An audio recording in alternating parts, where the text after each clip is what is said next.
over to you, Vinod ji. बिल्कुल निश्चित तौर पर सत्ता पक्ष की बात भी होती है और विपक्ष भी बहुत महत्वपूर्ण है लोकतंत्र के लिए, और विपक्ष का भविष्य क्या है ये जानने की कोशिश करेंगे। पैनल बड़ा इंटरेस्टिंग बन गया है क्योंकि दोनों ही राजनीतिक दल को रिप्रेजेंट करने वाले लीडर्स हैं, अब विपक्ष में हैं। कुछ दिन पहले अगर मिले होते तो गुप्ता जी शायद सत्ता पक्ष की तरफ से और कहें दिल्ली के सत्ता पक्ष की तरफ से होते, लेकिन अब प्रदेश अध्यक्ष हैं जो आम आदमी पार्टी के, वो दिल्ली में विपक्ष हो चुके हैं। तो आप दोनों से सर बहुत बहुत स्वागत के साथ पहला सवाल मेरा हरियाणा को लेकर चौधरी वीरेंद्र सिंह जी से है। विपक्ष हरियाणा में है तो कहां है, और अगर है तो नेता प्रतिपक्ष क्यों नहीं है? देखिए, एक तो आपने पैनल ही गलत बनाया और फिर सवाल ही गलत पूछा। मैं और गुप्ता जी बड़े दोस्त हैं और नेता प्रतिपक्ष की जो बात करते हैं क्यों नहीं बनाया, वो भी मेरे मित्र हैं। तो तीन आदमियों के हटके कोई सवाल पूछोगे तो ज्यादा अच्छा लगेगा। आप दोनों जो मित्र थे इसमें ये भी बात चलती थी, ये मित्रता अगर हरियाणा चुनाव में हो जाती तो नतीजे अलग हो सकते थे। जो कांग्रेस ने काम किया दिल्ली में आम आदमी पार्टी के साथ, आम आदमी पार्टी पर ये कहते हैं कि हरियाणा में ये काम कांग्रेस के लिए किया, तो जो आपकी दोस्ती थी उस दोस्ती को आप लोग सिरे नहीं चढ़ा पाए। दोस्ती का मतलब ये नहीं होता कि चुनावी गठबंधन करें।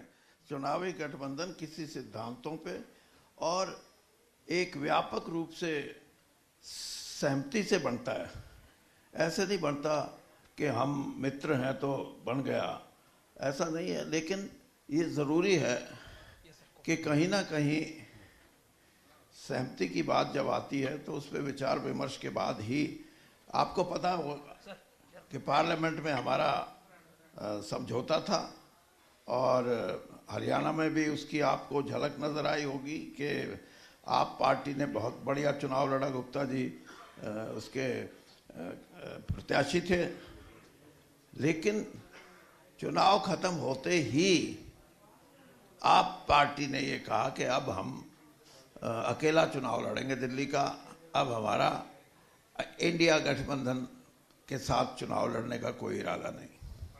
आप जवाब दे दीजिए मेरी इस बात का कि क्या आम आदमी पार्टी कांग्रेस के साथ होती हरियाणा में और दिल्ली में आम आदमी पार्टी के साथ कांग्रेस होती तो नतीजे डिफरेंट हो सकते थे और विपक्ष ना आप सत्ता पक्ष के सवाल पूछे जाते आपसे? देखिए, ये बात बिल्कुल स्पष्ट है। इंडिया गठबंधन हुआ, इंडिया गठबंधन के तहत लोकसभा का चुनाव लड़ा गया और बीजेपी को बैसाखियों पे लाके खड़ा किया। हरियाणा के अंदर जब हरियाणा विधानसभा के चुनाव आए तो कहीं ना कहीं हमारे भरसक प्रयत्न के बाद भी उस इंडिया गठबंधन को क्षेत्रीय लेवल पे आगे नहीं बढ़ाया गया। आप लोगों की तरफ से प्रयास सीरियस था? पूरा प्रयास था। तो आज नाम ले दीजिए ना, अब तो चुनाव बीत गया, बहुत बात हो चुकी, आगे बहुत पानी बह गया। ये तो कांग्रेस की तरफ से चूक रही या आम आदमी पार्टी की तरफ से? आप लोगों ने बहुत ज्यादा 100% कांग्रेस की तरफ से चूक रही। मैं संख्या की बात यहां पे नहीं करूंगा। वो चूक रही, किसकी चूक रही, कहां रही, वो तो कांग्रेस मंथन करेगी, परंतु उसका असर दिल्ली के चुनाव पे भी आया। अगर वो समझौता हरियाणा के अंदर हो गया होता तो मैं बात दावे के साथ कह सकता हूं, ना हरियाणा में बीजेपी की सरकार आती और ना दिल्ली में आती।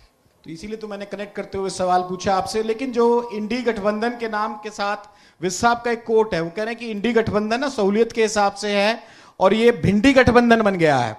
देखिए, आप हिंदुस्तान का नाम इंडी रखें, भिंडी रखें, किसके भाषा चैनल पे तो एटलीस्ट ऐसे नहीं होनी चाहिए, नहीं उन्होंने, क्योंकि नाम इंडिया है। इंडिया का नाम हमेशा सम्मान के साथ लिया जाता है पूरी दुनिया के अंदर। सार्वभौम सत्ता युक्त ये प्रदेश और देश है, इसका एक एक नागरिक भारत, हिंदुस्तान बड़े गौरव के साथ नाम लेता है। अगर इसके नामों के साथ ये उपहास जोड़े जाएंगे तो मैं समझता हूं कदापि ये उचित नहीं होगा। मैं कोट कर रहा था। इसके अलावा दिल्ली में जो जलेबियां बांटने का काम है नायब सिंह सैनी साहब कर रहे हैं और दिल्ली की चुनाव में हरियाणा के लीडर्स ने भी बड़ी भूमिका निभाई थी। सर मैं आपके पास आ रहा हूं, आपका जो सवाल जहां आपने छोड़ा था, ये सवाल आपसे है कि कितना असर आपने हरियाणा का देखा, हरियाणा के नतीजों का दिल्ली चुनाव में? जो सत्ता में 11 साल से बैठी थी पार्टी, उसको सत्ता से बाहर होना पड़ा, इसका असर हरियाणा के चुनाव का भी मानते हैं आप दिल्ली में कितना, और खासतौर से दिल्ली चुनाव में भाजपा के जो तमाम लीडर्स हैं हरियाणा के, वो अपने भी शाबाशी लेने का काम कर रहे हैं कि हमने जो हरियाणा के लगते हुए सीट हैं तमाम, नतीजा बदलने के लिए दिन रात मेहनत की। आपसे सवाल है मेरा, गुप्ता जी। मैं ये कह सकता हूं, समय हमेशा एक सा नहीं रहता। भाजपा के जो वरिष्ठतम नेता हुए अटल बिहारी वाजपेयी, आज तक के वरिष्ठतम, वो हार गए थे। कांग्रेस के जो वरिष्ठतम नेता हुई इंदिरा गांधी, वो हार गई थी। जनता ने हमें सत्ता दी थी, हमने जनता के काम किए। अब जनता ने हमें विपक्ष की जिम्मेदारी दी है। आज मैं ये आरोप लगाने के लिए नहीं आया कि ये पुलिस के बल पे, बाहुबलियों के दम पे, पैसे के दम पे ये चुनाव का खेल खेला गया, परंतु जनादेश सबसे बड़ा होता है। जनादेश हमें मिला कि हम एक सशक्त विपक्ष की भूमिका को निभाएं, उसको हम निभाएंगे। जनता के दुख सुख में शामिल होंगे, जनता के मुद्दे हम उठाएंगे। मैं आती दफा, क्योंकि आपके मंच पे मुझे आना था जी, मैं बीजेपी की वेबसाइट खोल के उनके वायदे पढ़ रहा था। उन्होंने जो वायदे किए, कहो तो मैं आपको बता दूं। हाँ बताइए ना, विपक्ष का मौका है। दिल्ली के अंदर उन्होंने वायदा किया कि हर महिला को 2,500 रुपये देंगे। ये वायदा हरियाणा में भी कर रखा है, 100 दिन हो गए, दे देने चाहिए, अभी तक नहीं दिए गए। 21,000 रुपये की मदद हर गर्भवती महिला को देंगे। 500 रुपये में गैस सिलेंडर देंगे, होली दिवाली पे मुफ्त भी देंगे। 100 दिन हो गए, दे देने चाहिए। आपकी वेबसाइट पे है आज चढ़ा हुआ। होली देखो दिवाली जवाब भी आ रहा है, मिलने शुरू हो गए, कई घोषणाओं पे काम हो चुका है। पूरे हरियाणा में नहीं है, हो सकता है एक आधी जगह दे दिया हो। मैं पूरे हरियाणा में घूमता रहता हूँ सुबह से शाम तक, गांव में, शहर में, सब जगह। अभी लोकल बॉडीज के चुनाव है, उसके अंदर ये मुद्दा बनेगा। वरिष्ठ नागरिकों को 2,500 रुपये प्रति माह और 70 वर्ष से ऊपर वालों को 3,000 रुपये प्रति माह की बात करी। जे क्लस्टर के अंदर अटल कैंटीन में 5 रुपए में पौष्टिक भोजन की बात भी की थी। अभी तक किसी क्लस्टर में 5 रुपए में भोजन मिल नहीं रहा है। और दिल्ली के अंदर इन्होंने वायदा किया था, जो फ्री बिजली, फ्री पानी, महिलाओं को फ्री ट्रांसपोर्ट, बुजुर्गों को फ्री तीर्थ यात्रा मिल रही है, ये सारी कल्याणकारी योजना को जारी रखेंगे। मैं कहता हूं हरियाणा भी दिल्ली के 3 तरफ है। अगर दिल्ली में जारी रखेंगे तो हरियाणा में भी करते हैं। हरियाणा वालों ने क्या कसूर किया है? तो मैं इसके साथ साथ आपको ये भी बताना चाहता हूं, आपने वायदा किया था हरियाणा के अंदर। ये सवाल का जवाब आपका आ गया। मैं सवाल का जवाब और भी लूंगा जब मन चलेगा, तो निश्चित तौर पे आपने एक पॉइंट रख दिया, आप पूरा प्रिंट आउट लेके आए। चौसा आपका एक जवाब जो खत्म हुआ कि भाई आपने पैनल गलत बना दिया, मेरा ही एक दोस्त है, तो क्या मान के चल रहे हैं कि नेता प्रतिपक्ष की रेस में आज भी भूपेंद्र सिंह हुड्डा साहब सबसे आगे हैं, उसके अलावा कोई ऑप्शन कांग्रेस के पास हरियाणा में नहीं है? या इंटरनली आपको ये पता है, ये मान के चल रहे हैं कि देरी भले ही होगी, नेता प्रतिपक्ष पुराने समय से 19 से 24 वाला जो रहेगा वही दौर का नेता प्रतिपक्ष इस बार लग रहा है कि हुड्डा साहब ही बनेंगे? आप जो कह रहे थे ना कि दोस्त का सवाल आ गया बीच में, एक दोस्त आपने बैठा दिया, दूसरे दोस्त के बारे में इनडायरेक्टली सवाल पूछ लिया। अभी आप नहीं समझे तो मैं कुछ नहीं कर सकता। मैं तो इतना बोल सकता हूं कि ये जो फैसले हैं ये इसलिए नहीं होते कि कौन कितनी बार का विपक्ष का नेता है या कौन कितने एमएलएज को अपने साथ रखता है। फैसला ये होता है कि एमएलए जब निर्वाचित होते हैं तो वो रेजोल्यूशन करते हैं कि हम कांग्रेस हाईकमांड पे छोड़ते हैं, जो फैसला जो वो निर्णय लेंगे वो हमारे को मान्य होगा। और यही बात है। अगला सवाल आप ये करेंगे कि अभी तक देरी क्यों कर दी? नहीं, मैं नहीं, ये तो सत्ता पक्ष बात नहीं। मेरा एक सवाल इसके वाजिब वजह है ना, 2-3 सेशन हो चुके हैं और अगला बजट सेशन भी आने वाला है। सुचारू रूप से चलाने के लिए अरविंद कल्याण साहब यहाँ थे, विधानसभा अध्यक्ष थे, वो भी बातचीत अपनी रख रहे थे। एक जो पूरा लोकतंत्र चलता है जिस लिहाज से, वो कमी कांग्रेस भर क्यों नहीं रही, ये तो पूछा जाएगा ना सवाल। नहीं, मैं आपको यही बताने की कोशिश कर रहा हूं कि कहीं भी, अब आप पिछली लोकसभा की बात देखिए, 2014 की, 2019 की, वहां विपक्ष के पास पूरा इतनी स्ट्रेंथ नहीं थी, इतनी शक्ति नहीं थी कि उसके पास 55 एमएलए होते तो वो विपक्ष का नेता चुनते। काम चला, पार्लियामेंट का 10 साल चला। तो ये जरूरी नहीं है ये आपने देखा होगा कि बर्तानिया के अंदर, इंग्लैंड की पार्लियामेंट में भी ऐसा प्रावधान है कि शैडो कैबिनेट बनाई जाती है। ये बातें तो एक आप मिनट कोट सुन कर लीजिए, सकते हैं ना, सुनो लेकिन ना सर ये सवाल तो आप- पूछा जाएगा नहीं। नहीं। एक मिनट सवाल मेरे पूछने की वजह तो सुन लीजिए ना कि भाई आपके अच्छी खासी संख्या 37 विधायक हैं, ये फैसला पार्टी स्तर पे करना है, तो पार्टी स्तर पर ये फैसले नहीं होते हैं, ये बात भी तो कहते हैं आपके कार्यकर्ता कि भाई हमारा तो गोल गोल सा घूमता रहता है सिस्टम, और यही हार की बड़ी वजह बन जाती है कांग्रेस की। मैंने यही कहा आपको कि अब इनकी पार्टी का देख लीजिए, कितने दिन मुख्यमंत्री केजरीवाल जी जेल में रहे। भारतीय जनता पार्टी भी, दूसरे भी लोग कहते थे कि कोई मुख्यमंत्री बनाए, जेल से तो काम नहीं चलता, लेकिन चला कि नहीं चला।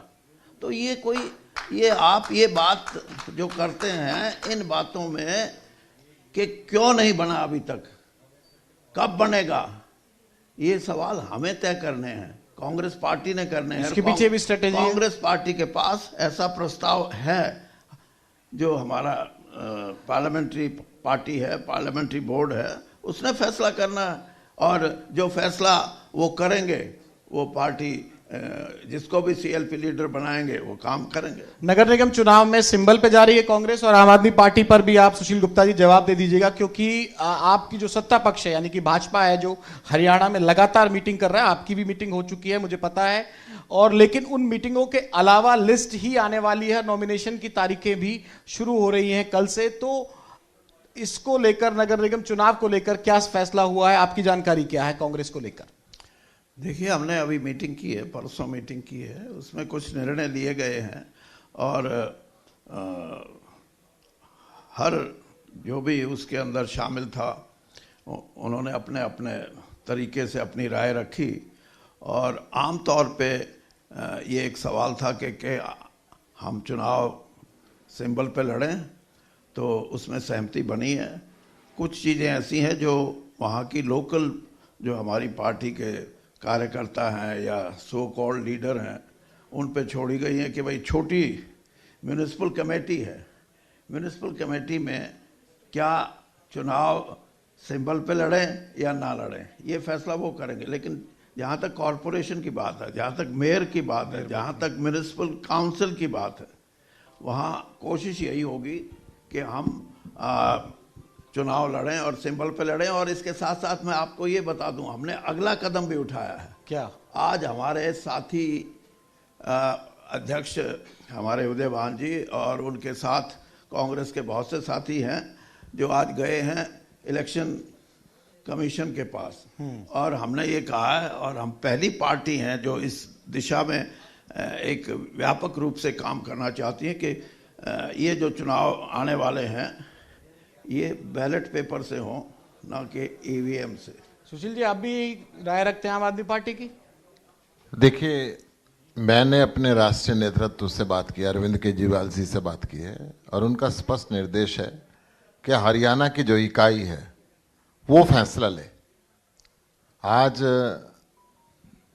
कल परसों 3 दिन से लगातार, जैसे ही दिल्ली का चुनाव खत्म हुआ, मैं लगातार हरियाणा के हर शहर में जा रहा हूँ, अपने कार्यकर्ता साथियों से बात ले रहा हूँ, और अधिकतर जगह आम आदमी पार्टी सिंबल पे चुनाव लड़ रही है। आम आदमी पार्टी स्कोप क्या देखते हैं? हरियाणा का बेटा कह के अरविंद केजरीवाल चुनाव प्रचार करने हरियाणा में उतरते थे, लेकिन रिस्पांस उस लेवल का मिला नहीं, और जब यमुना के पानी को लेकर उन्होंने क्रिटिसाइज किया, हरियाणा पे आरोप लगाए, तो सीधे तौर पर बीजेपी ने, रूलिंग पार्टी ने सीधे तौर पर इसे हरियाणा का अपमान कहा कि हरियाणा का बेटा होकर हरियाणा पर इस तरह के आरोप कैसे लगा सकता है। देखिए, जहां तक रिस्पांस की बात है, इस देश में सबसे पहले राष्ट्रीय पार्टी बनने वाले हम लोग हैं। इस देश के अंदर क्षेत्रीय पार्टी रहते हुए 2 राज्यों में सरकार बनाने वाले हम हैं। इस देश के अंदर दिल्ली और पंजाब की सरकार के अलावा जम्मू कश्मीर में, गुजरात में, गोवा में हमारे विधायक हैं।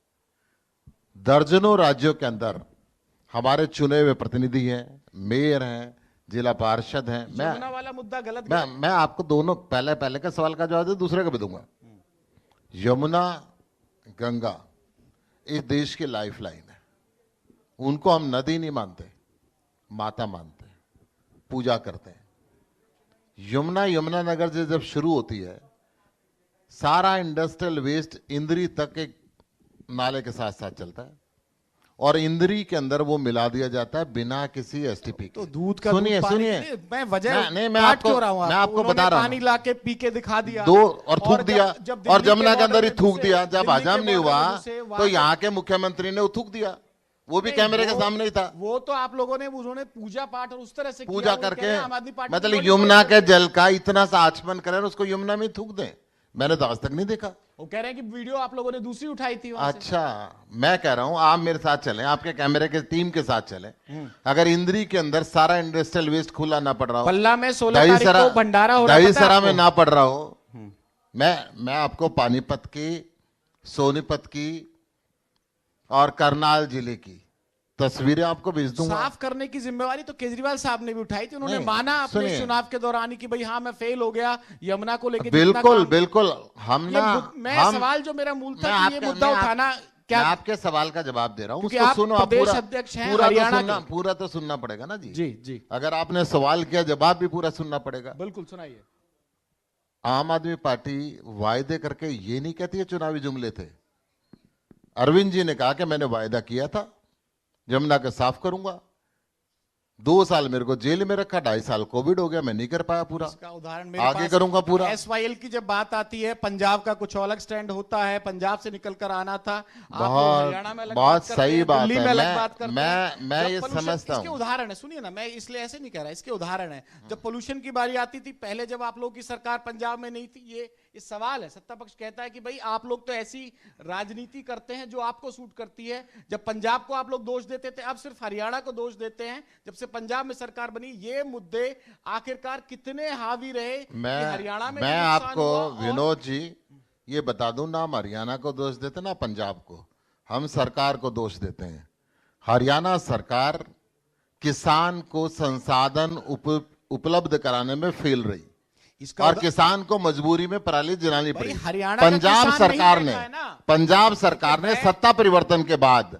सुशील आम आदमी पार्टी के सरकार आने के बाद संसाधन उपलब्ध हरियाणा- कराए नहीं देखिए मैं अगर टोक रहा हूं तो उसका वैलिड रीजन है आप मुझे करेक्ट कर दीजिए हरियाणा का किसान क्या बैठा है अब आंदोलन करने के लिए पंजाब का किसान बैठा है फसलों के नाम तक गिनवा दिए हरियाणा में जिन 24 फसलों पर एमएसपी मिल रही है अनसेटिस्फाई है तो पंजाब का किसान है वो बैठा हुआ है हरियाणा पंजाब के सरकार किसान प्रयास क्यों नहीं करती हरियाणा के किसान सूपकरण की गोली मार के आप हत्या करा देते हैं हरियाणा के किसानों पे अननेसेसरी मुकदमे बना देते हैं अब कहां आंदोलन चल रहा है सुनिए हरियाणा बॉर्डर पे ही चल रहा है हरियाणा का हर किसान पंजाब के किसान के साथ खड़ा है ये तो पार्टिसिपेशन वो चाहता है। हरियाणा के इस बार पहले जब था जब वो दिखाया था इस बार तो सुशील जी आप मानेंगे अच्छा कि जो वो- पहले था वो वायदे पूरे कर दिए Participation- क्या मैं कह रहा हूं पहले था और देश के प्रधानमंत्री ने वायदा किया कि एमएसपी की गारंटी का कानून बनाऊंगा क्या वो पूरा कर दिया बहुत बहुत शुक्रिया सर बातचीत थोड़ी कम हो पाई लंबी चर्चा जरूर आपसे करेंगे तमाम मुद्दों पर बातचीत हुई तो सुशील गुप्ता जी हमारे साथ थे आम आदमी पार्टी की तरफ से चौधरी वीरेंद्र सिंह जी थे कांग्रेस की तरफ से इन्होंने एक बड़ी बात कही है कि सिंबल पर चुनाव लड़ने की तैयारी है ओवर टू यू धन्यवाद तो कई मुद्दों पर लगातार बातचीत होती रही और कई मुद्दों पर बातचीत होती रहेगी विपक्ष का जो भविष्य है उस मुद्दे पर भी बात हुई यहां सुशील गुप्ता साहब के भी तमाम ऐसे सवाल थे जो उन्होंने सत्ता पक्ष से पूछने थे निश्चित तौर पर ये बड़ा मंच है तो इस बड़े मंच पर बातचीत होगी और बड़े मंच पर तमाम चीजें होंगी फिलहाल आप हमारे साथ जुड़े आपका बहुत बहुत शुक्रिया विपक्ष का भविष्य क्या है दिल्ली को लेकर भी बात हुई और हरियाणा को लेकर भी तो इंडिया न्यूज हरियाणा का मंच कार्यक्रम लगातार मैं चाहूंगा सर आप 2 मिनट मंच पे रहें और साथ ही साथ मैं आईटीवी ग्रुप के सीनियर कंसल्टिंग एडिटर अमित आर्य जी को बुलाऊंगा एक शॉल जो है टोकन तो मंच कार्यक्रम में लगातार दोनों पक्षों को चाहे वो सत्ता पक्ष हो चाहे विपक्ष अपनी अपनी राय जो है वो दोनों की ओर से रखी जा रही है और लगातार जो अतिथि हैं गेस्ट हैं वो लगातार जो है वो यहां पर पहुंच रहे हैं यानी कि सार्थक चर्चा तमाम मुद्दों पर तमाम उन इश्यूज पर जो कि डायरेक्टली कनेक्ट करते हैं आम जनता से ऐसे में लगातार इंडिया न्यूज के मंच पर सुबह से ही तमाम पॉलिटिकल डिग्निटरीज आपने देखा साथ ही साथ वो खिलाड़ी जिन्होंने प्रदेश का नाम अंतर्राष्ट्रीय स्तर पर रोशन किया है और लगातार ये कारवां ऐसे ही आगे बढ़ता रहेगा। लगातार और भी सत्ता पक्ष और विपक्ष से